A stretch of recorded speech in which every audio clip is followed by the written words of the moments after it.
All right. Thanks for you're still watching The World Now, where we're looking at the protests around the country and then some global issues as well. We'll take a break now. When we return, we'll turn attention back to the protests here in Nigeria. Stay with us.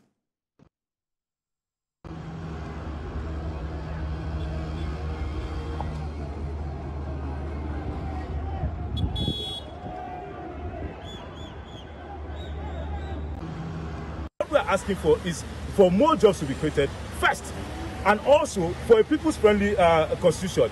You increase energy costs. How do the people now move around?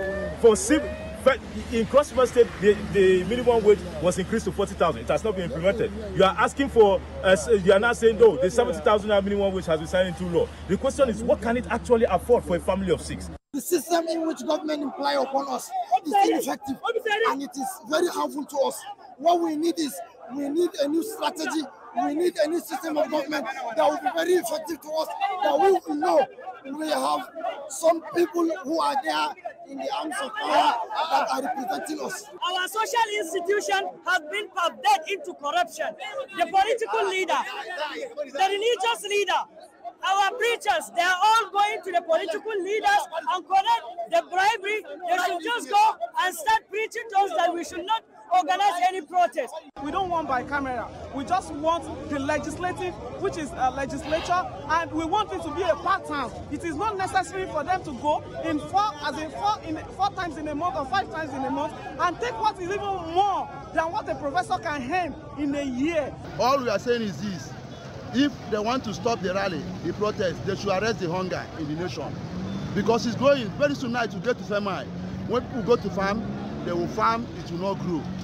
The anger of God is coming down. See people outside. So because some of the associations that are psychopaths, some of them are psychopaths, they collected money from the government, and some of them they have already read something on the Facebook, on the social media, saying that they are not going to demonstrate. That's why the people, they don't know the point where they are going to meet to the protest.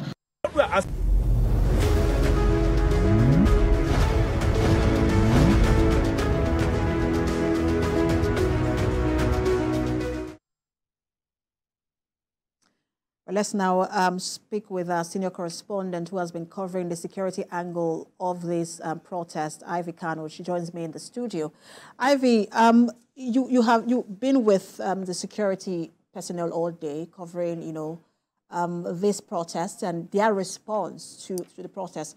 What were your observation? There's several places we, visited because we were in the patrol team of the Commissioner of Police. What I noticed, which was very important, was the fact that police officers understood the assignment, which was protect the protesters. So most of those places, you will see them at the back, while the protesters were in front. And even in the face of what you may call provocation, because at a particular place where we went to, the protesters were really, really angry, which is understandable. It is their right. But the Commissioner of Police really, displayed high level of calmness, restraint, and he listened to them, and they vented their anger, their demands, and everything. And he was more particular about them, moving to the designated areas where they are supposed to hold the protest. Some eventually agreed to go to those areas, but some were just, on the road. And there was nothing he could do about it, which was something that I really commend them for, because moving towards them, I had thought that maybe they would be funny. I mean, police with, why are you not at this place? But the calmness was super, and there was no violence. So far as, while we were going around Lagos, there was no violence. The IGP had talked about the use of a body cameras for the police. Did you notice, anything like that? Okay, now one thing about body cam is that when you're wearing it, it's not visible. It's not visible. So it's possible they had it on. I didn't notice, but I think that is for accountability. When they are done and there are reports, you can call a particular officer what happened at point A and what happened at point B, especially when there are videos to back up some of these claims, because now everybody has a telephone, so you can actually record what happened. So when that comes up, the police can say, okay, this particular officer, you had your body cam, can we have the body cam and now, check what happened at that particular place. So I really pray they had the body cam on, but I wouldn't know.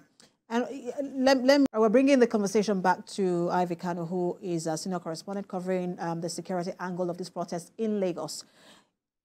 We've seen pockets of violence in some other places, even the nation's capital. But why was the protest peaceful in Lagos compared to what was anticipated? I would say that, Lagos, you had I think it was a collective effort of both the government, the police, and other well-meaning Nigerians, because appeal has been constantly going out to the young people, to see why. If you remember what happened during EndSARS, Lagos was really, affected. So the appeals from the governor, from the CP, please, we shouldn't go through this again. And I think it really worked, because given what we saw today and what was anticipated, you know that those appeals, had effect on the protesters. And, in some places where it's been said that the protest was hijacked, but in Lagos we've not had that sort of report. Would that be, where does that commendation go to in terms of protecting this particular protest from being hijacked? With the way it's looking today in Lagos, I really, really doubt if the protest will go to day 2. But like the CP told us during a press briefing, even if it does, the modus operandi will remain the same for security officers. Protect the protesters. That's all is their right, is their constitutional right. And that they've done so far. Now, where there's violence in other states, I think it's how the CP and other security agencies, they decided to manage these protesters. Because if you can confine them, if it's possible, to a particular area, it gives you an advantage. At that point, you can talk to them, you can listen to them, and you can ensure that, they don't really go out of that area. I think that was what worked, particularly in Lagos. The ability to, talk them into, please, can you just remain here? This is what the court says for today. And they listen, because for them, it's about passing their message. And perhaps the protesters in Lagos perhaps maybe are a bit also more organized than other states. But I also wanted to ask, because I know there was a parade today.